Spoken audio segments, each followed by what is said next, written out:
Hello दोस्तों, नमस्कार। आज की वीडियो में मैं आपके लिए नर्सरी बनाने की तरीका बताने जा रहा हूँ। तो किसान साथियों, देर ना करते हुए हम वीडियो को शुरू करते हैं। आज की वीडियो में हम आपको जानकारी देंगे कि कैसे हम प्लग ट्रे में नर्सरी को बना सकते हैं और किन किन विधियों के लिए हमारे लिए अपनाना होता है, कौन कौन सी चीज़ों की आवश्यकता पड़ती है, किस चीज़ को हमें कहाँ से लेना है और क्या क्या हमारे लिए सावधानियाँ रखनी हैं। तो आइए वीडियो को शुरू करते हैं। सबसे पहले किसान साथियों, हमारे लिए कोकोपीट लेना है। कोकोपीट के लिए हमें पानी में भिगो लेना है। ये ध्यान रहे कि कोकोपीट के लिए हम पानी में भिगोएंगे तो कोकोपीट के लिए पानी में हमारे लिए लगभग 5 से 6 घंटे तक डाल के छोड़ देना है। 5 से 6 घंटे तक इसलिए छोड़ते हैं जिससे कि कोकोपीट के अंदर जितने भी हार्मफुल पोषक तत्व होते हैं, हार्मफुल तत्व होते हैं, वो अच्छे से वो ठंडे हो जाएं और वो उससे कोकोपीट से बाहर निकल जाएं। तो 5 से 6 घंटे तक हम इसको भिगो लेते हैं। भिगोने के पश्चात हम ये देखते हैं कि कोकोपीट के जितने भी पार्टिकल्स हैं वो सारे के सारे अलग अलग हो गए हैं।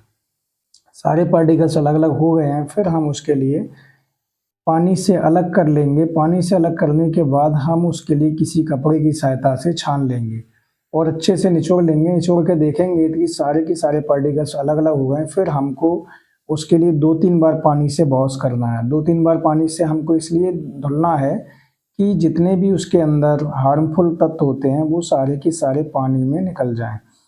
तो आप देख रहे हैं कि ये प्रोसेस है पानी में कोकोपीट को धुलने का। किस तरह से पानी में कोकोपीट को धुला जा रहा है।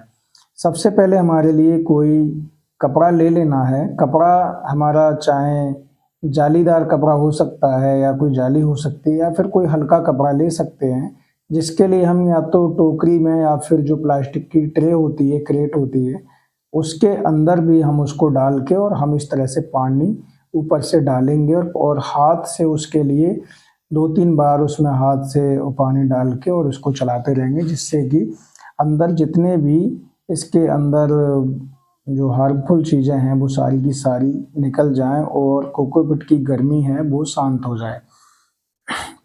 कोकोपीट की गर्मी को ख़त्म करने के लिए हमको इसके लिए अच्छे से धुल देना है। धुलने के पश्चात हमको इसको निचोड़ लेना है।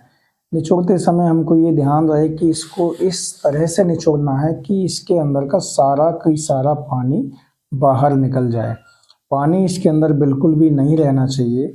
इसको 2-3 बार बहुत अच्छे से निचोड़ना है, जिससे कि सारा की सारा पानी बाहर निकल जाए। और जब सारा पानी बाहर निकल जाएगा फिर हम इसके लिए अच्छे से किसी छायादार स्थान में फैला लेंगे। जब छायादार स्थान में इसको हम फैला लेंगे तो हम ये देखेंगे कि इसके सारे के सारे पार्टिकल्स बिल्कुल अलग अलग हो चुके हैं और बिल्कुल भुरभुरा ये हो गया है। और जब भुरभुरा ये हो जाता है तब इसमें हमको कंपोस्ट मिलाना है। वर्मी कंपोस्ट मिलाने के पश्चात हम कोकोपीट के लिए प्लग ट्रे में भरते हैं। प्लग ट्रे में इसके लिए भरते समय हमको ये विशेष ध्यान रखना है कि जब हम प्लग ट्रे में इसको भरेंगे तो इसको बहुत ज़्यादा ठास के नहीं भरना है। इसको हल्के हाथ से भरना है और कोई भी होल खाली भी नहीं रहना चाहिए और कहीं भी हमको इसको ठसक के भी नहीं भरना है। ऐसा इसलिए करते हैं कि अगर हम हल्के हाथ से इसको भरेंगे तो इसकी जो भुरभुरापन है वो बना रहेगा और ठसक के नहीं भरेंगे, क्योंकि ठसक के भरने से ये बिल्कुल सेट हो जाएगा और बीज के जर्मिनेशन में दिक्कत आ सकती है। किसान साथियों, जब हम इसको अच्छे से जब भर देंगे फिर हम इसको बीज इसमें बो देते हैं। बीज बोने के पश्चात हम ये देखते हैं कि हमारा जो बीज है वो अच्छे से हमने ये बो दिया है। बोते समय कोई विशेष ध्यान रखना है कि हम जब भी इसमें बीज बोते हैं तो बीज हमारे लिए एक होल में एक ही बीज बोना है। एक से ज़्यादा बीज एक होल में नहीं बोने हैं। प्रत्येक होल में एक एक बीज बोना है और बीज बोने के पश्चात जब हम इसको अच्छे से ढक देते हैं तो इसको अच्छे से जब ढक देंगे हम 2-3 दिन बाद देखेंगे तो बीज का जर्मिनेशन हो जाता है। अब किसान साथियों, बीज का जर्मिनेशन हो गया है और बीज का जर्मिनेशन होने के पश्चात हमको समय समय पे अपनी जो नर्सरी है उसकी केयर करनी है।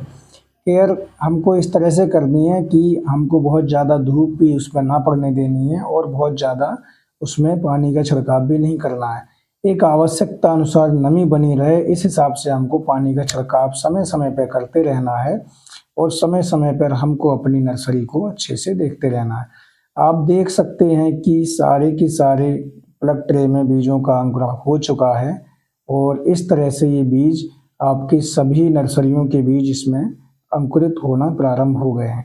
ये आप देख सकते हैं कि जो छोटा बीज है वो टमाटर का है और इधर कुछ प्लग ट्रे आपको दिखाई दे रही हैं जिनमें कि बड़ा दाना है और बड़ी पत्तियां दिख रही हैं, तो ये आपका खीरा का बीज है और इसमें कुछ तोरई का भी है, कुछ आपका लौकी का भी है। इस तरह से ये 4-5 सब्जियों के बीज हैं और इनका नर्सरी इनकी डालने के पश्चात इनका अंकुरण हो गया है। अंकुरण होने के पश्चात हमको ये विशेष ध्यान रखना है कि मौसम में अगर गर्मी ज़्यादा है तो हमको शाम के समय पे हजारे की सहायता से पानी का छिड़काव करते रहना है। ये विशेष ध्यान रखना है कि पानी का छिड़काव हमेशा शाम के समय ही करना चाहिए। अगर सुबह के समय कर रहे हैं तो जल्दी करना चाहिए, दोपहर के समय पर नहीं करें, नहीं तो हमारी जो नर्सरी है वो ख़राब होने की संभावना बनी रहती है, ध्यान रखना है।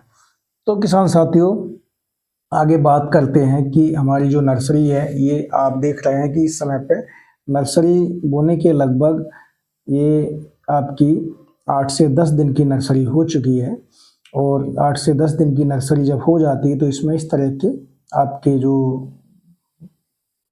पौधे हैं वो दिखाई देने लगते हैं और जब 8 से 10 दिन की नर्सरी हो जाती है तो आपका अच्छे से आप उसको देख सकते हैं कि कितनी अच्छी आपकी नर्सरी दिखाई दे रही है। यहाँ आप देख रहे हैं कि ये जो नर्सरी है ये लगभग 20 दिन की नर्सरी हो चुकी है और 20 दिन की नर्सरी होने के पश्चात आपको दिखाई दे रही है कि कुछ पौधे जो है आपके प्लांटिंग के योग भी हो चुके हैं और ये आप देख सकते हैं कि कितनी अच्छी नर्सरी है।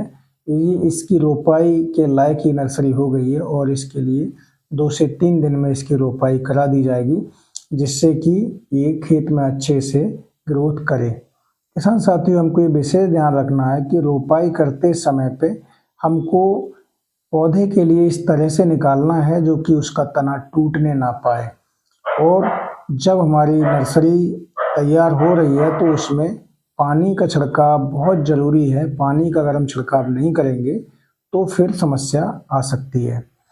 किसान साथियों, अगर कोई भी रोग आपको देखने को मिल रहा है तो आप इसमें M45 का छिड़काव कर सकते हैं। M45 का छिड़काव करने से जो भी कॉन्टैक्ट फंगस होते हैं वो नहीं लगते हैं और आपकी जो नर्सरी है वो अच्छी हो पाती है। किसान साथियों, जब नर्सरी की ग्रोथ अगर कम हो रही हो तो हम NPK 19-19 के लिए लेते हैं। NPK 19-19 के लिए हम 20 ग्राम NPK के लिए 10 लीटर पानी में घोलकर और उसके लिए सिंचाई के साथ में दे सकते हैं जिससे कि पौधे की ग्रोथ अच्छी हो जाए।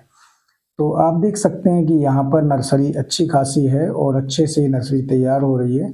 2 दिन बाद इसकी प्लांटिंग की जा सकती है, 2 से 3 दिन बाद इसकी प्लांटिंग की जा सकती है जिससे कि खेत में इसकी ग्रोथ अच्छी हो जाएगी। तो किसान साथी, इस तरह से हम नर्सरी के लिए बना सकते हैं और आपने अच्छे से देखा कि किस तरह से प्लग ट्रे में हम नर्सरी को बना सकते हैं। और प्लग ट्रे में जब हम नर्सरी बनाते हैं तो एक और ख़ास बात है कि जो भी पोषक तत्व हैं वो पौधों के लिए समानता से मिलते हैं। यहाँ आपस में किसी प्रकार का कोई कंपटीशन पौधों में नहीं होता है क्योंकि एक होल में एक ही पौधा होता है, एक से ज़्यादा पौधा नहीं होते हैं, तो उनकी कंपटीशन की जो भी संभावना है वो ख़त्म हो जाती है और सारे पौधे समानता से बढ़ते हैं। तो ये आपने देखा कि किस तरह से ये जो नर्सरी है वो तैयार की गई है और इसका ये हमको विशेष ध्यान रखना है कि अगर कोई कीट भी इसमें लगते हैं तो कीटों की रोकथाम भी बहुत आवश्यक है। तो कीटों की रोकथाम करने के लिए हम इसमें येलो स्टिकी ट्रैप को लगा सकते हैं जिससे कि जो भी कीट हैं उड़ने वाले वो उस पर चिपक के ख़त्म हो जाए। तो किसान साथियों, आशा करता हूँ कि वीडियो आपको अच्छी लगी होगी और जानकारी आपको पसंद आई होगी। उम्मीद करते हैं कि आगे भी आप इसी तरह से वीडियो को देखते रहेंगे और मैं कोशिश करता हूं कि आपको अच्छी से अच्छी जानकारियां उपलब्ध कराता रहूं। किसान साथियों, अभी जो कुछ फसलों में ये देखने को मिल रहा है कि जो कुकुरबिटेसी कुल की जो फसलें हैं, जो कि हमारी सब्जियों वाली फसलें हैं, उनमें एक लाल रंग का कीट लग रहा है और लाल रंग का जो कीट लग रहा है वो फसलों के तनों को और पत्तियों को खा रहा है। तो उसकी रोकथाम करने के लिए हम BHC धूल के लिए ले सकते हैं, जिसको हम राख में मिलाकर सुबह के समय पे उसको हम खेत में लगा सकते हैं, जिससे कि हमारी जो फसल है वो कीटों से बच सके। किसान साथियों, आज की वीडियो में मैं आपसे इजाज़त चाहता हूँ। अगली वीडियो में फिर मिलूँगा, जब तक के लिए नमस्कार, जय हिंद।